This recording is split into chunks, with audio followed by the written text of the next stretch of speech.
Assalamualaikum warahmatullahi wabarakatuh.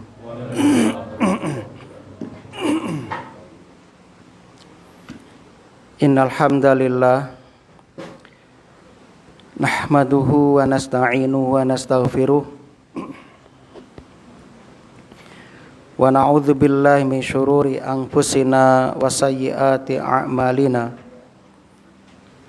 May yahdihillahu fala mudhillalah wa may yudlil fala hadiyalah. Asyhadu an la ilaha illallah wahdahu la syarikalah wa asyhadu anna Muhammadan abduhu wa rasuluh. Qala Allahu ta'ala fil Qur'an, a'udzu billahi minasyaitonir rajim. Ya ayyuhalladzina amanu taqullaha haqqa tuqatih wa la tamutunna illa wa antum muslimun.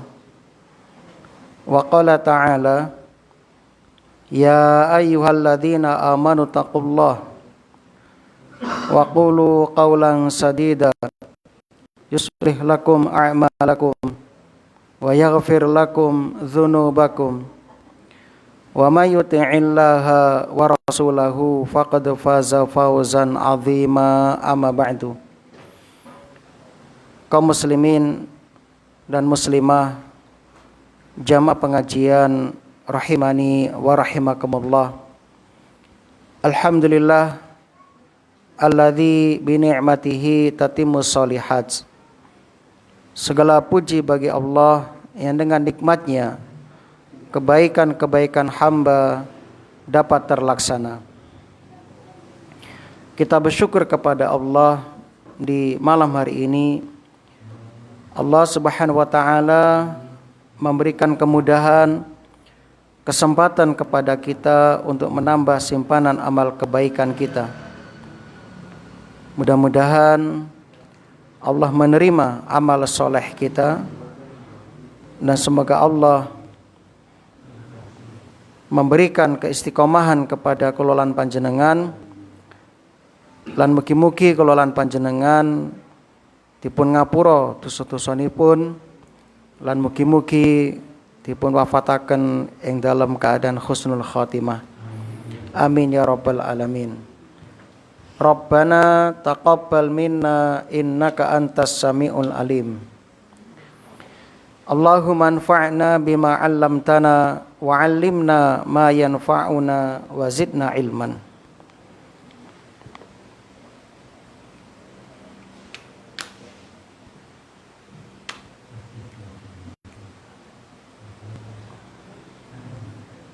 Salawat dan salam mudah-mudahan senantiasa tercurah limpahkan kepada Nabi kita Muhammad sallallahu alaihi wasallam, kepada keluarga dan juga para sahabatnya radhiyallahu anhum ajmain.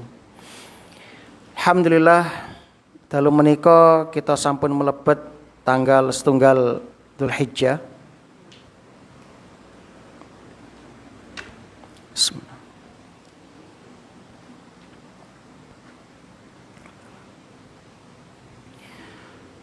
Dumateng sinten kemawon ingkang sampun niat badhe kurban, nalika sampun mlebet wonten tanggal setunggal Dzulhijjah, maka dilarang memotong rambut dan kuku. Dan ini berlaku bagi sahibul kurban. Adapun anak istri dalam keluarga yang tidak berkorban, maka tidak berlaku larangan tersebut. Kalau wong sulimale larangan memotong kuku, rambut bagi sahibul kurban itu dimulai sejak tanggal 1 Dzulhijjah sampai binatang sembelihannya nanti disembelih.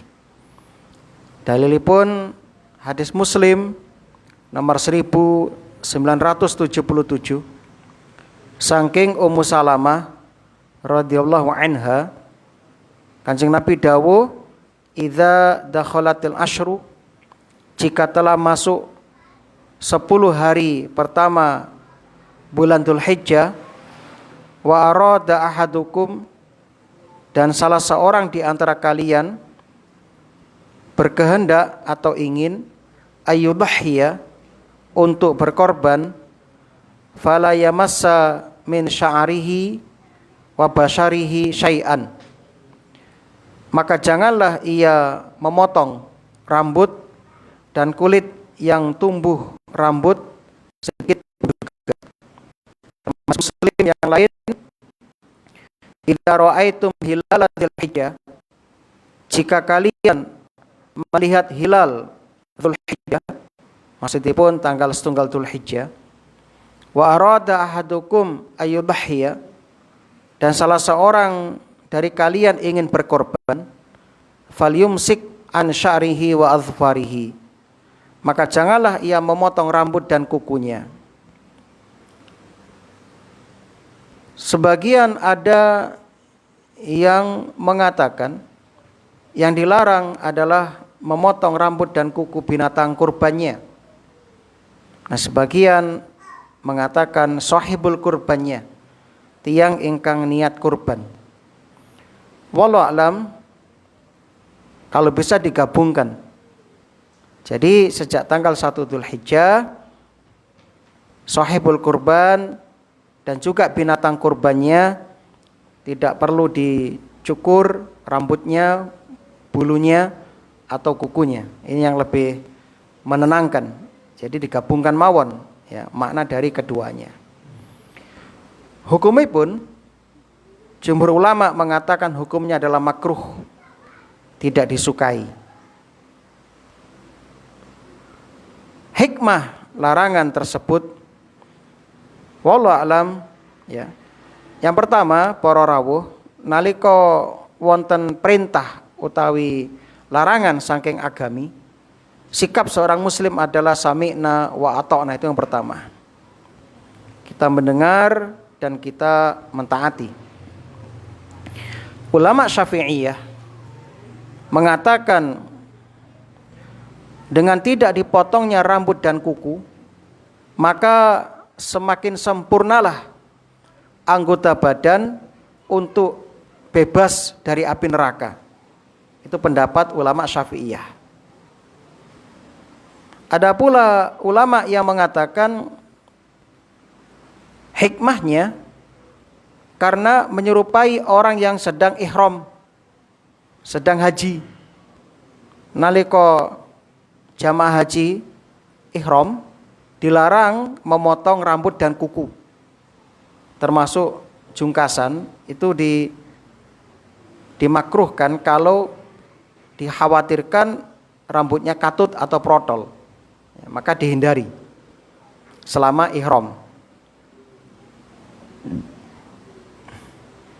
Namun ulama Syafi'iyah membantah pendapat tersebut, enggak tepat, karena ketika orang hendak berkorban masih diizinkan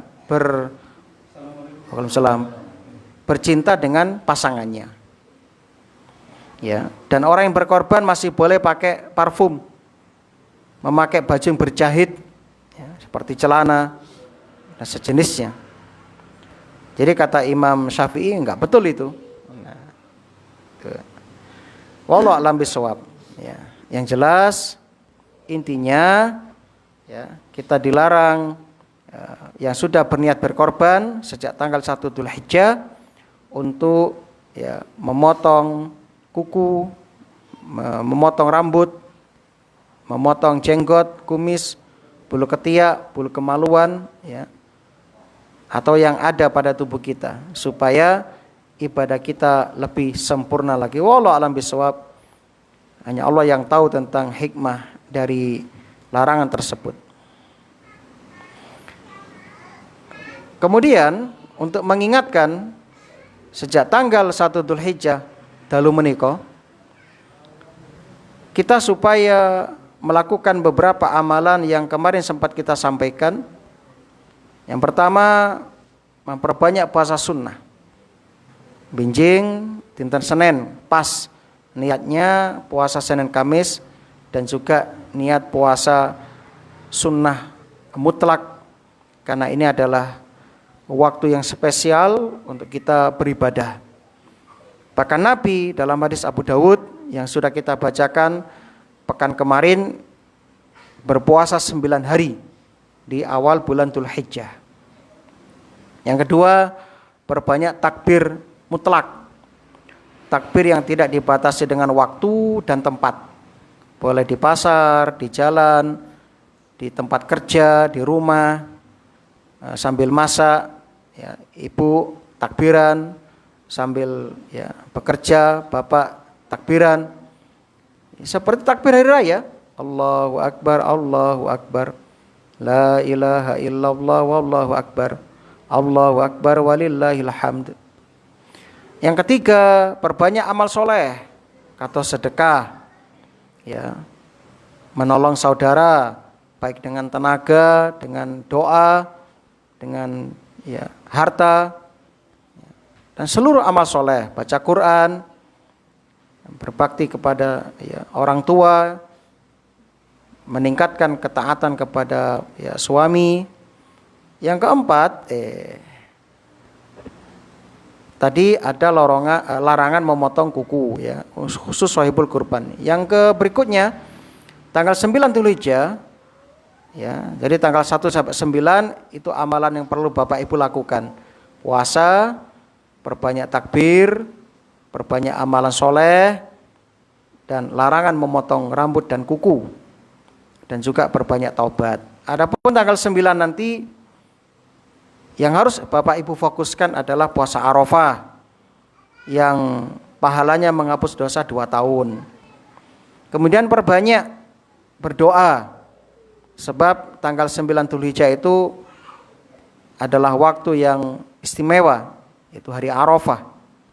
Ya, maka perbanyak berdoa kepada Allah Subhanahu wa taala, dan sejak subuh tanggal 9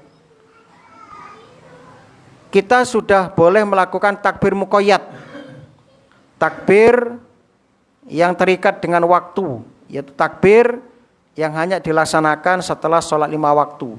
Sejak subuh tanggal 9 Dzulhijjah ngantos asar hari Tasyrik, ya. Pada sholat, Assalamualaikum, Assalamualaikum, Allahu Akbar, Allahu Akbar, la ilaha illallah, wallahu akbar, seterusnya. Sebanyak-banyaknya. Ya, itu sejak tanggal 9. Adapun para ibu, para wanita, para mbak, hendaknya suaranya dilirihkan ketika takbir. Sedangkan para lelaki dikeraskan suaranya. Ya, dikeraskan suaranya. Kemudian jamaah rahimani wa rahimakumullah, perbedaan waktu takbir mutlak dan muqayyad. Kalau sholat Idul Adha, ya, untuk yang haji itu sejak tanggal 10. Ya, adapun yang di luar haji seperti kita sejak tanggal 9 itu yang muqayyad, yang terikat dengan waktu. Adapun yang mutlak sejak tanggal 1, ya malam ini itu berbanyak takbir, ya, di jalan dan seterusnya. Kemudian amalan tanggal 10 Dzulhijjah, tadi tanggal 9 ya. Pertama, sholat Idul Adha. Sholat Idul Adha, monggo diajak keluarganya untuk ke tanah lapang. Yang kedua, menyembelih korban. Ya, yang mampu menyembelih sendiri dianjurkan menyembelih sendiri. Yang tidak mampu bisa diwakilkan kepada ya yang ahli, yang sudah ditunjuk oleh panitia misalnya. Kemudian tanggal 10, 11, 12, 13 diharamkan puasa apa saja nggak boleh. Itu hari untuk makan-makan, tidak boleh puasa. Terus tanggal ya 11, 12, 13 perbanyak membaca doa sapu jagat. Rabbana atina fid dunya hasanah wa fil akhirati hasanah wa qina adzabannar. Itu sebanyak-banyaknya. Nah, ini amalan-amalan yang saged kula panjenengan lampahi mulai dalu menika ngantos benjang akhir hari Tasyrik tanggal 13 Dzulhijjah. Mudah-mudahan Allah memberikan kekuatan, memberikan kemenangan, dan juga ya memberikan kesempatan untuk dapat berjumpa dengan ya bulan Dzulhijjah. Amin ya rabbal alamin. Berikutnya kita akan membacakan kitab Shahih Targhib wa Tarhib. Misalnya ada satu yang tadi kelewatan, Bapak Ibu enggak niat kurban, dilala tanggal 5 Dzulhijjah dapat rezeki sehingga bisa membeli kurban. Maka sejak tanggal 5 itu berlakulah larangan tersebut. Berlaku larangan tersebut sampai binatangnya disembelih. Makaten. Bismillahirrahmanirrahim. Kullu sulama minan nas alai shadaqah. Saben dinten semenjak matahari terbit, setiap persendian manusia mempunyai kewajiban sedekah. Setiap persendian, kololan panjenengan gada 360 sendi. Ya, sendi-sendi ini ada kewajiban untuk disodakoi. Ta'dilu bainal isnain sodaqah. Ya, engkau mendamaikan dengan adil di antara dua orang yang sedang bersengketa, itu juga sedekah. Wa tu'inu rajula fi dabbatihi, engkau membantu seseorang pada kendaraannya, misalipun ya ngangkat barang pada kendaraan saudara kita. Wa tahmiluhu, ya, atau mungkin membawakannya misalnya. Au tarfa'ulahu, atau mengangkat di kendaraannya, ngunggah-ngunggah ke alaiha mata'ahu shadaqah, ya, maka itu dihitung shadaqah.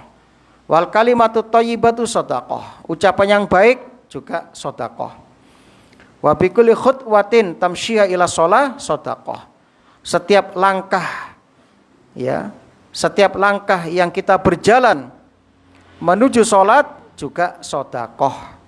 Wa tumitul adza anit thariq, menyingkirkan gangguan dari jalan apapun bentuknya, entah itu pecahan kaca, batu, kerikil yang bisa membahayakan, atau paku atau ranting yang jatuh dari pohon dan sejenisnya, atau bangkai tikus dan sejenisnya, pokok yang dapat mengganggu orang lewat, itu kita singkirkan, itu juga shadaqah. Rawahu Bukhari dan Muslim.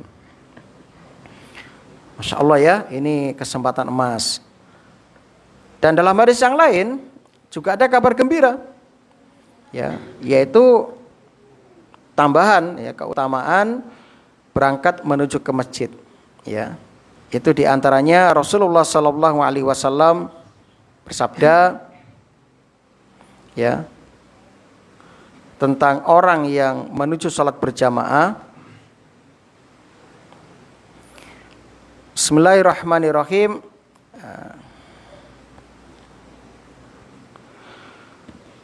Rawahu At-Tabrani dalam kitab Mu'jamul Kabir.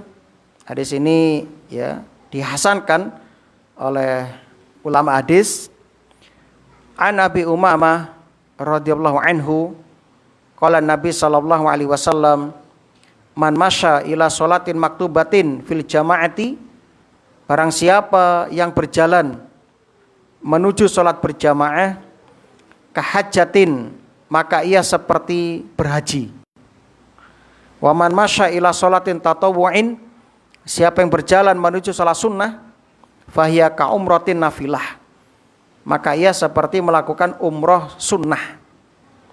Ya, dalam hadis yang lain, man kharaja min baitihi mutatahhiran ila sholatin maktubah, barang siapa keluar dari rumahnya dalam keadaan bersuci menuju sholat wajib. Nah, jadi dianjurkan wudhu di rumah. Dianjurkan wudhu di rumah. Fa ajruhu ka ajril hajjil muhrim, maka pahalanya seperti pahala orang yang berhaji. Wa man kharaja ila tasbihid duha, barang siapa keluar untuk sholat duha, la yungsibuhu illa iya, dan dia tidak melakukannya kecuali karena itu, fa ajruhu ka ajril mu'tamir, pahalanya seperti pahala orang yang berumrah. Wa sholatun ala asari sholatin, dan melakukan sholat setelah sholat lainnya. Nah, seperti ini, Bapak Ibu sholat maghrib nuli ngerantos sholat isya, maka la laghwa bainahuma, selama jeda waktu antara maghrib ke isya tidak melakukan perbuatan yang sia-sia, tidak menggibah orang, tidak ngerasani, tidak menyakiti orang, pokoknya ya zikir, doa, mendengarkan majelis taklim.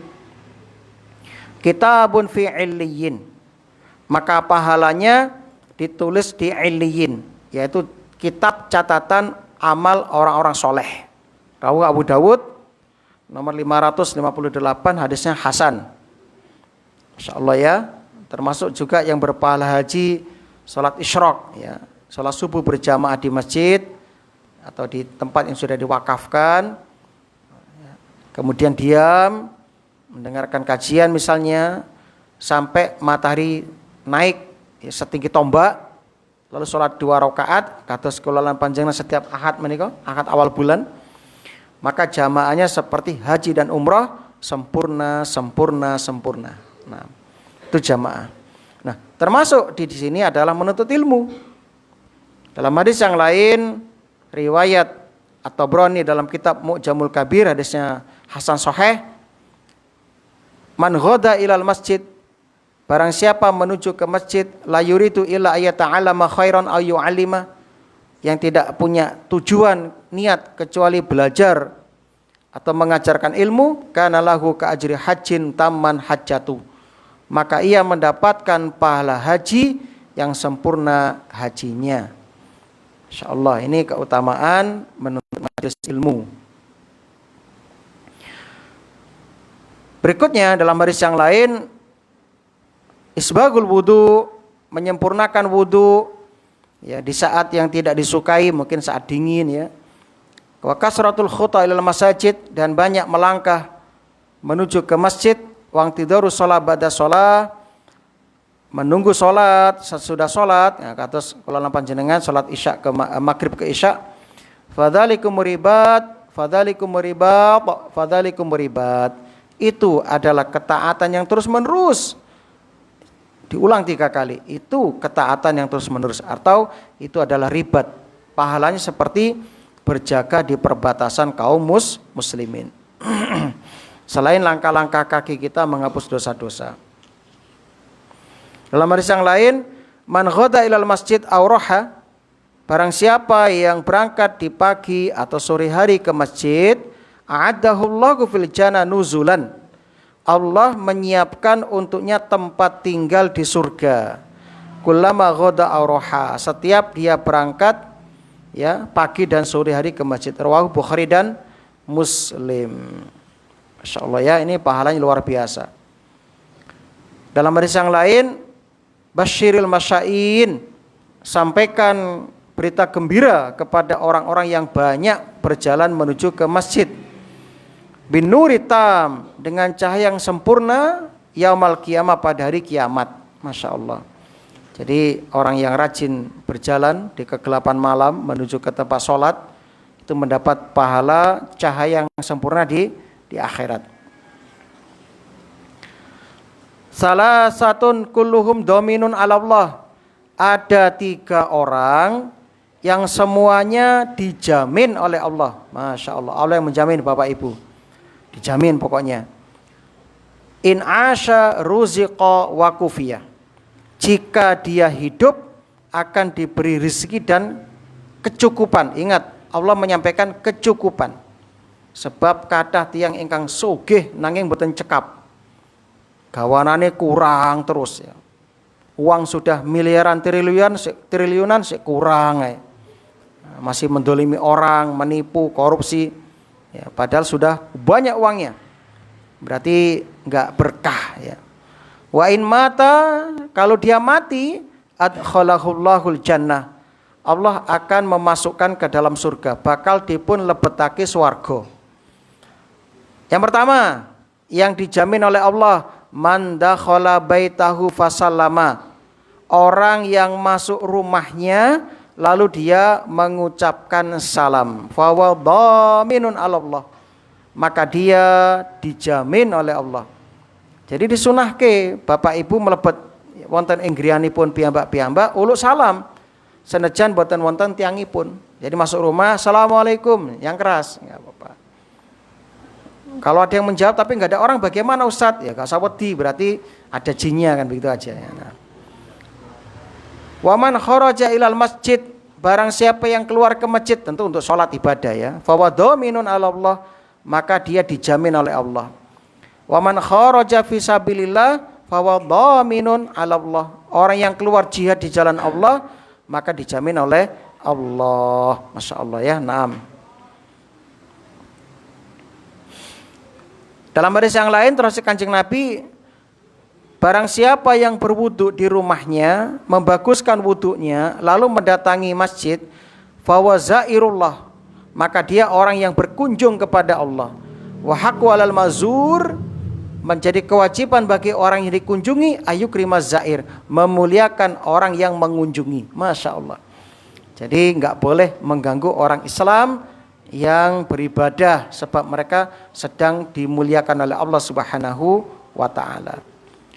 Ahabbul bilad ilallah masajiduha. Bagian negeri yang paling dicintai Allah adalah masjid-masjidnya. Wa abghadul bilad ilallah aswaquha. Bagian negeri yang paling dibenci Allah adalah pasar-pasarnya. Rawahu Muslim. Masya Allah, betul ini. Karena pasar itu tempat setan menancapkan panji-panji perangnya. Makanya kalau di pasar itu banyak orang yang tidak kontrol, entah itu ucapannya, perbuatannya, ya, dan lupa mengingat kepada Allah. Itu pada umumnya. Kita bicara keumumannya. Kalau ada yang ya ingat di saat orang lalai, itu hebat itu. Sekalipun Bapak Ibu di pasar tetap eling marang Gusti Allah. Ingat halal haramnya, ingat ya adab-adabnya, ya, dan terus berzikir selama di pasar ya. Maka Bapak Ibu termasuk yang dapat pahala double. Nah, dapat pahala yang double. Sebab itu perbuatannya sangat berat ya, maka sesuai dengan ya balasannya sesuai dengan ya ujiannya. Jadi pasar itu tempat yang paling disukai oleh setan. Ya. Kalau masjid tempat yang disukai oleh malaikat.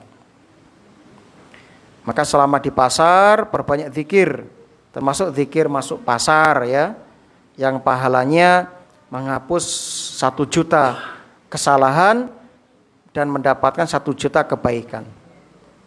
Jadi kalau Bapak Ibu masuk pasar supaya berkah, dihindarkan dari mara bahaya, yang pertama adab ketika masuk pasar itu adalah yaitu membaca doa. Membaca doa atau zikir. Zikirnya sebagaimana yang dulu pernah kita sampaikan, insya Allah sudah saya fotokopikannya, belum saya bagikan tapi ya. Nah.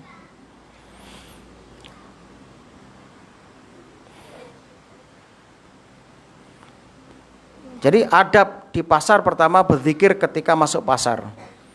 Dalam hadis riwayat Ahmad, Ja'a Arabian ila Rasulillah sallallahu alaihi wasallam. Ada 2 orang Arab Badui nemoni Kanjeng Nabi sallallahu alaihi wasallam. Faqala ahaduhuma, salah setunggalipun tanglet marang Rasulullah, ya Rasulullah, ayyunasi khair, manusia seperti apa yang paling baik ya Rasulullah? Manusia bagaimanakah yang baik ya Rasulullah? Qala man tala umruhu wa hasuna amalu. Orang terbaik adalah yang panjang umurnya, baik amalannya. Wa qala al-akhar, ya Rasulullah, inna syara'i al-Islam qad kasurat alayya. Ya Rasulullah, ya, syariat Islam sangat banyak.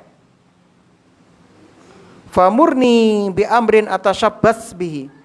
Maka perintahkan kepadaku suatu amalan yang bisa aku bergantung kepadanya.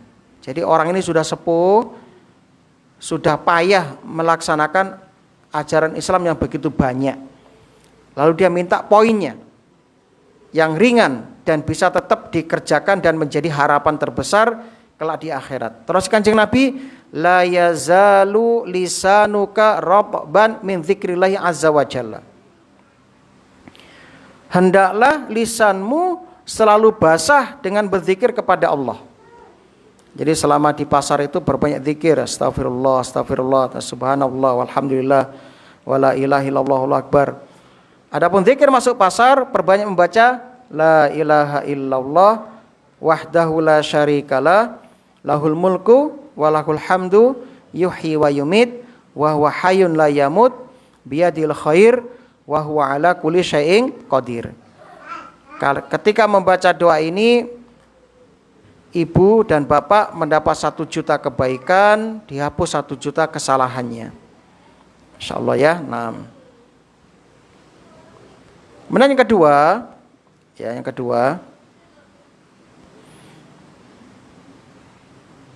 nah, kemudian Ibnu Battal menjelaskan kenapa zikir di pasar kok utama.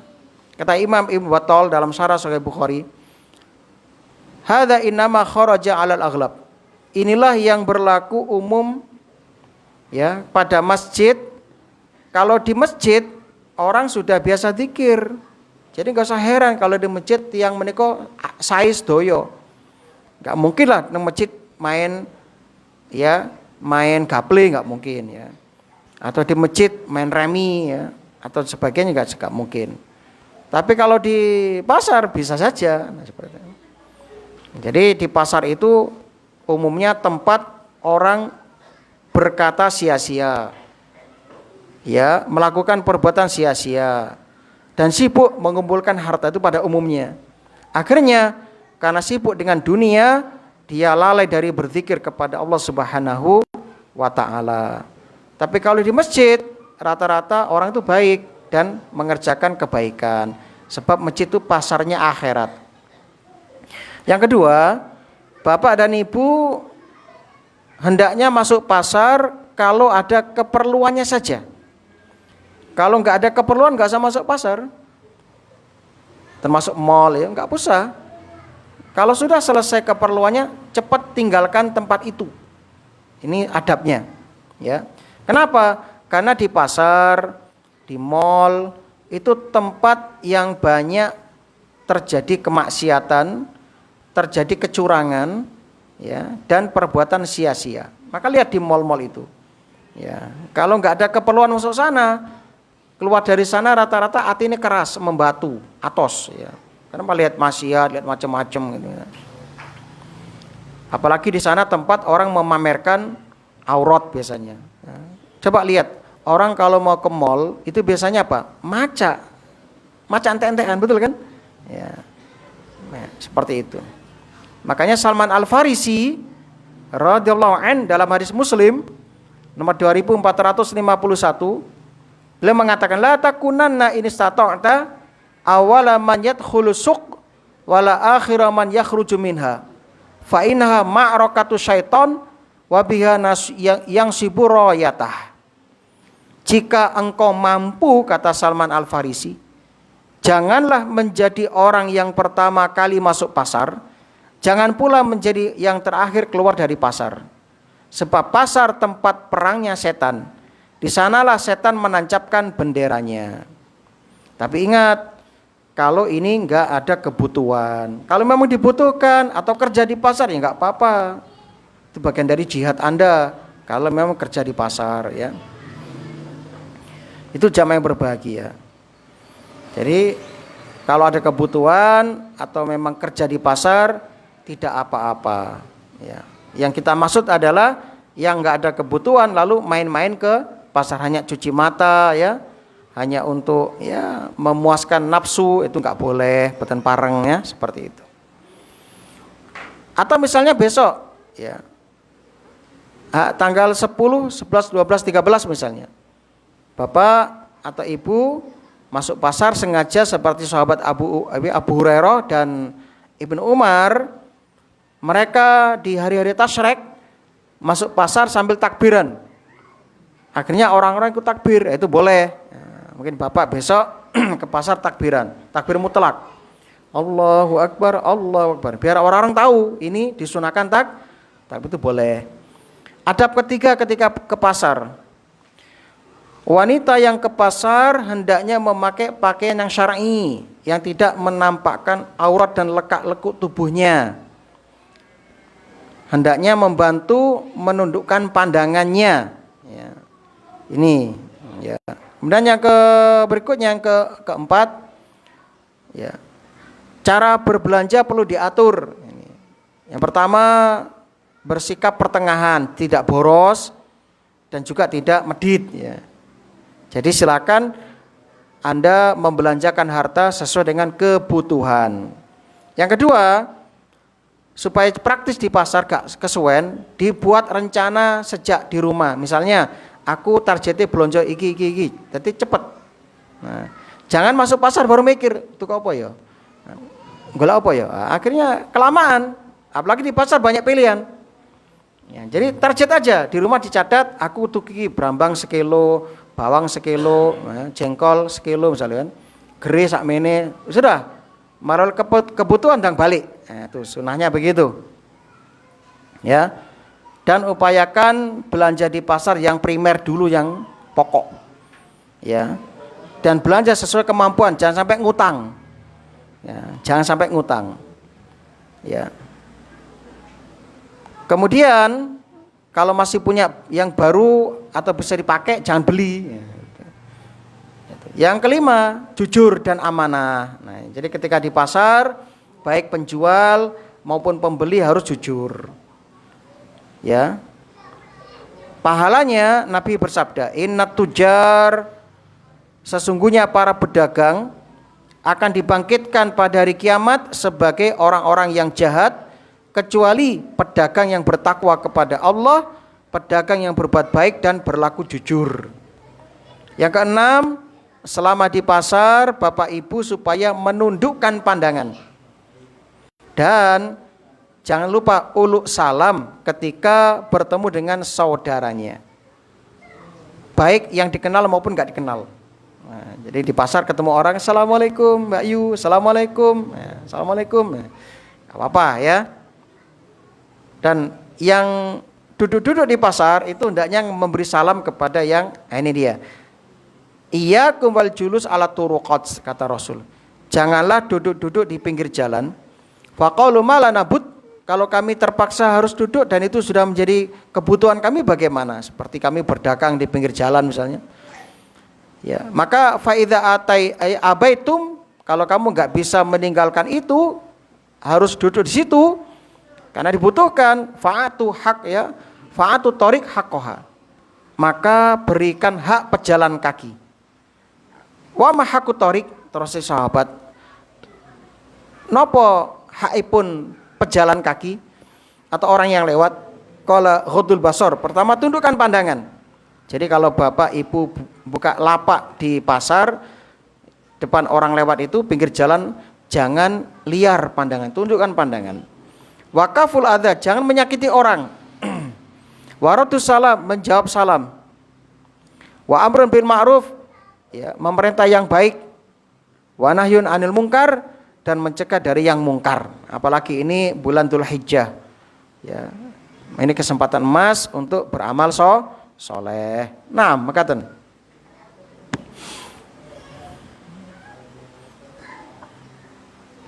Jadi sebaik-baik tempat adalah masjid, seburuk-buruk tempat adalah pasar. Ya, kita buka tanya jawab. Mungkin ada yang mau bertanya. Kalau bisa kita jawab.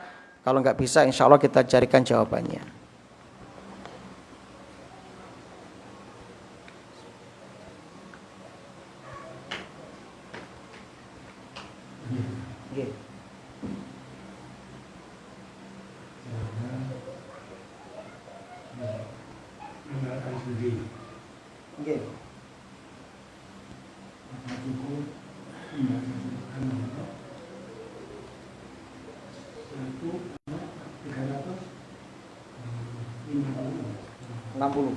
Sendi.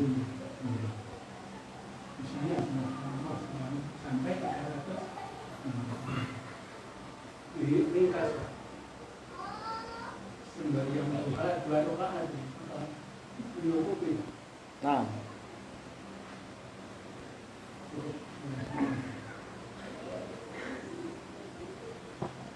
Alhamdulillah. Tadi tidak kita sebutkan hadis tentang sholat duha, karena kebetulan kita nggak bahas tentang sholat duha. Kita bahas tentang keutamaan sholat menuju ke masjid. Nah, sekarang bagaimana? Apakah ada pengganti dari sedekah untuk sendi-sendi itu? 6. Di hadis yang lain disebutkan,